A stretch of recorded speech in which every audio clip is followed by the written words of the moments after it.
चलिए राष्ट्रीय आंदोलन का सफर जारी रखते हुए आज बात करते हैं इंडियन नेशनल कांग्रेस की, जिसका गठन 1885 में हुआ था। और ये गठन एक अंग्रेज अधिकारी के द्वारा हुआ था जो रिटायर हो चुके थे, जिनका नाम था A.O. Hume, Allan Octavian Hume. ये रिटायर हो गए थे।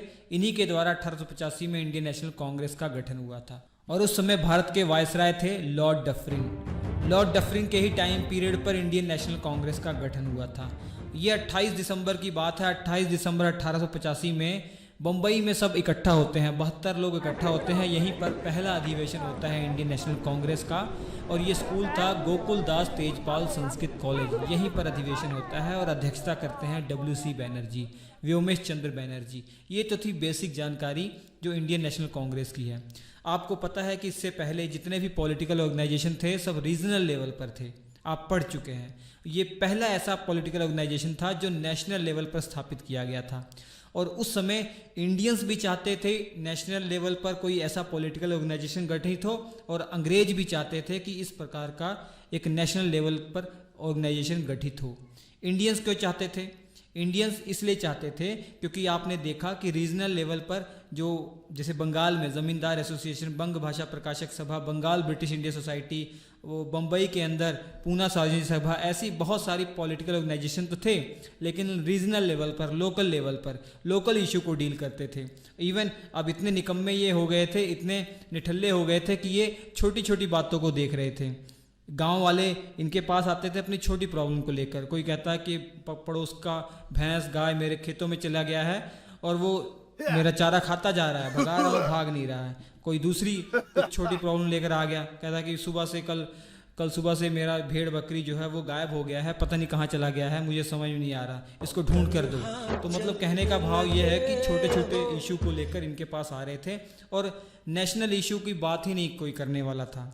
जितने भी पॉलिटिकल ऑर्गेनाइजेशन रीजनल लेवल पर था, रीजनल लेवल की बात करते थे, नेशनल इशू पर कोई बात नहीं कर रहा था। ऊपर से अंग्रेजों ने तंग किया हुआ था, दम पे दम ऐसे खतरनाक कानून वो निकाल रहे थे जिससे लोगों का शोषण हो रहा था, लोगों के ऊपर दबाव पड़ रहा था, लोगों को वो दबा रहे थे, लोग तंग हो रहे थे, लोगों का जीना दुर्लभ हो रहा था। जैसे vernacular act 1878, arms act 1878, Ilbert bill 1884 पढ़ेंगे ही हम आगे चलकर। तो इस कानूनों की वजह से लोगों को जीने में बड़ी दिक्कत हो रही थी, उनका शोषण होता जा रहा था। तो अब इंडियंस ने ये ठान लिया कि भैया अब एक ऐसा पॉलिटिकल ऑर्गेनाइजेशन गठित होना ही चाहिए जो नेशनल इशू की बात करे, जो अंग्रेजों को सबक सिखा सके, अंग्रेजों से लोहा ले सके, टक्कर ले सके। तो ये इंडियंस की सोच थी कि इस कारण से पॉलिटिकल ऑर्गेनाइजेशन का गठन होना चाहिए नेशनल लेवल पर। और अंग्रेजों की तरफ से देखा जाए, अंग्रेज भी चाहते थे कि ऐसा कोई पॉलिटिकल ऑर्गेनाइजेशन गठित हो जो उनके लिए काम करे। भले ही वहाँ पे सभी सदस्य इंडियन हो, लेकिन वो हमारे लिए काम करे, अर्थात अंग्रेजों के लिए काम करे। वो ये चाह रहे थे, उनकी सोच ये थी कहीं 1857 की जो क्रांति हुई थी ना, ऐसी कोई क्रांति दोबारा से रिपीट ना हो जाए। अगर ऐसी कोई क्रांति होने वाली हो या जनता में ऐसा आक्रोश हो, तो ऐसा एक मंच होना चाहिए जो इंडियंस के द्वारा बनाया गया हो और वो हमको तुरंत आके बता दे, इन्फॉर्म कर दे कि भैया जनता में आपके खिलाफ ये आक्रोश है, ये डिमांड आपका, ये कानून उनको पसंद नहीं आ रहा है। तो उस हिसाब से वो जनता को मीठी गोली देने के लिए, बहकाने के लिए, कुछ प्रोत्साहित करने के लिए कुछ उनकी बातें मान लें, जिससे जनता का आक्रोश खत्म हो जाएगा और ऐसी कोई क्रांति जो 1857 में हुई थी वो दोबारा रिपीट नहीं हो पाएगी। तो आपने समझा, इंडियंस भी चाहते थे ऐसा पॉलिटिकल ऑर्गेनाइजेशन और ब्रिटिश वाले भी चाहते थे, और ऐसा मौका आ गया 1885 में। और हमारी किस्मत अच्छी थी कि एक अंग्रेज के द्वारा, एक रिटायर्ड अधिकारी के द्वारा इस पॉलिटिकल ऑर्गेनाइजेशन का गठन हो गया।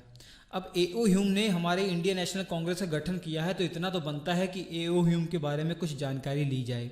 A.O. ह्यूम स्कॉटलैंड के निवासी थे।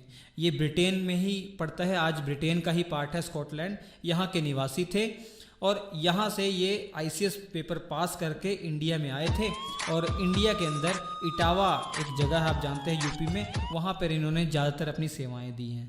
अब रिटायर हो गए थे, उसके बाद इन्होंने इंडियन नेशनल कांग्रेस की स्थापना कर दी। इंडियन नेशनल कांग्रेस के साथ 1885 से जुड़े और 1906 तक थे। 1885 से 1906 तक ये इंडियन नेशनल कांग्रेस के महासचिव रहे हैं। 1906 के बाद इन्होंने इंडियन नेशनल कांग्रेस छोड़ दिया और 1912 आते आते इनकी मृत्यु हो गई थी। 1912 में जब इनकी मृत्यु हुई हर साल अधिवेशन होते थे, आप जानते हैं दिसंबर महीने के 28, 29, 30 तारीख को अधिवेशन होते थे इंडियन नेशनल कांग्रेस के। तो इस प्रकार 1912 में भी अधिवेशन हुआ, बांकीपुर अधिवेशन हुआ, बिहार के बांकीपुर में अधिवेशन हुआ, पटना के पास जगह पड़ती है।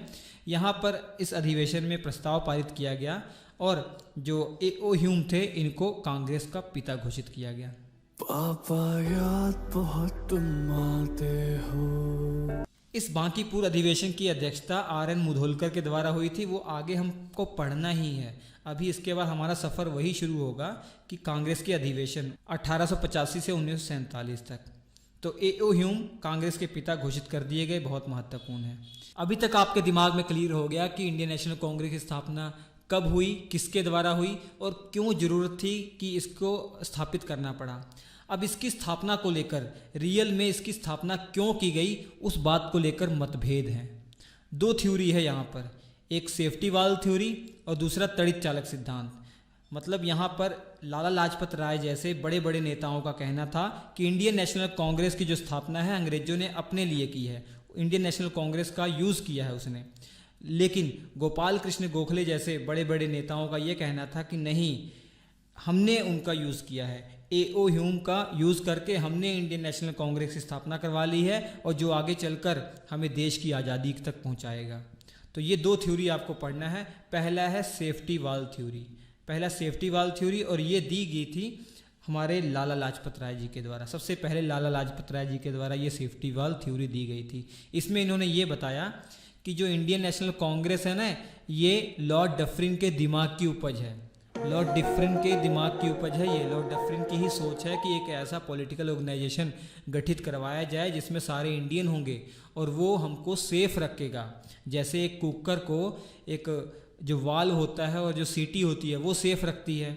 मतलब आप जानते हैं कुकर में जब प्रेशर बहुत ज़्यादा बढ़ जाता है तो उस प्रेशर को सीटी के माध्यम से निकाल दिया जाता है, या अगर बाई चांस सीटी भी ब्लॉक हो जाए तो ढक्कन में ये जो आपका वाल्व होता है इसके माध्यम से ये लीक हो जाता है और गैस निकल जाती है, प्रेशर रिलीज़ हो जाता है, पूरा कुकर नहीं फटता है। इसी प्रकार हमारा कांग्रेस का यूज़ किया गया है अंग्रेजों के द्वारा, एक प्रेशर कुकर की तरह।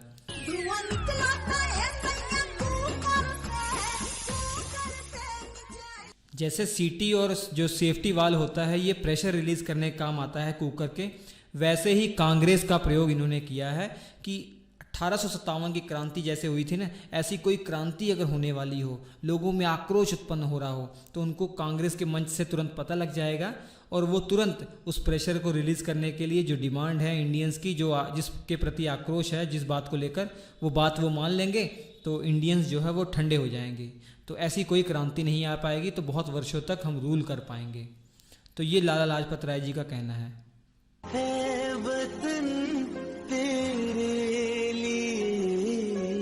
आपको समझ में आ गया है ना सेफ्टी वाल्व थ्योरी क्या है। कुकर में जैसे प्रेशर होता है, तो कुकर का जो प्रेशर है इसको तुलना कीजिए हमारे इंडियंस के आक्रोश से, और कुकर यहाँ पर जो है वो प्रेशर कुकर, उसको तुलना कीजिए अंग्रेजों से, और जो सीटी या वाल्व जो सेफ्टी वाल्व है इसकी तुलना कीजिए कांग्रेस से। मतलब ये कुकर फटेगा नहीं अगर सेफ्टी वाल्व होगा, मतलब कांग्रेस अगर होगी तो ये कुकर नहीं फट पाएगा, अंग्रेज यहाँ से भाग नहीं पाएंगे, अंग्रेजों को समाप्त नहीं किया जाएगा। जो प्रेशर है वो रिलीज़ कौन कर देगा? कांग्रेस। जो जनता का आक्रोश है वो कांग्रेस के द्वारा रिलीज़ हो जाएगा। तो ये सेफ्टी वाल्व थ्योरी है। और सेफ्टी वाल्व थ्योरी सबसे पहले लाला लाजपत राय जी ने अपनी पुस्तक में लिखा है, यंग इंडिया। 1916 में इन्होंने पुस्तक लिखी है यंग इंडिया। यहाँ पर यंग इंडिया एक अखबार भी था, जो यंग इंडिया नामक अखबार था, सबसे ज़्यादा फेमस गांधी जी के टाइम पीरियड पर हुआ, ये गांधी जी ने चलाया था। लेकिन यंग इंडिया नामक एक अखबार लाला लाजपत राय ने भी चलाया था। ये साप्ताहिक अखबार था, एक हफ्ते में एक बार आता था, यंग इंडिया नाम का। वो पत्रिका टाइप था। लेकिन यंग इंडिया जब सबसे फेमस बड़े लेवल पर गांधी जी ने चलाया था। गांधी जी ने जो यंग इंडिया नाम यूज़ किया था वो लाला लाजपत राय जी से ही प्रेरित होकर यूज़ किया था।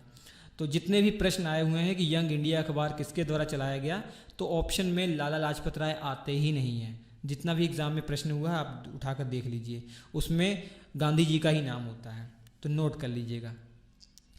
इसके अलावा गोपाल कृष्ण गोखले की अगर बात करें, गोपाल कृष्ण गोखले की सोच अलग थी। उन्होंने कहा कि ये जो तड़ित चालक होता है, जो ये लाइटनिंग कंडक्टर होता है, जो हाईलाइटेड एरिया है घर के ऊपर, ये क्या काम करता है, जब भी बिजली गिरती है तो इसकी सहायता से घर सेफ रह जाता है और ये जो सारा करंट है ग्राउंड में डायरेक्ट चला जाता है, तो घर पर नुकसान नहीं होता है। अगर इसी रॉड को हटा दिया जाए, रॉड ना हो, तो बिजली डायरेक्ट घर पे गिरेगी और घर जल जाएगा, ख़त्म हो जाएगा।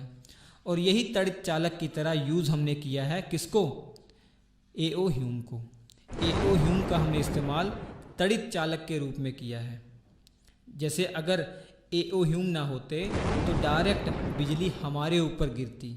मतलब कहने का भाव ये है कि अगर कांग्रेस की स्थापना किसी इंडियन ने की होती तो अंग्रेज उसको कुचल देते। चूँकि इसकी स्थापना एक अंग्रेज के द्वारा हुई है तो इसी कारण से ये सेफ रहा और आगे इतना मजबूत हो गया कि अंग्रेज़ों के बस की नहीं रही कि इसको समाप्त कर सकें।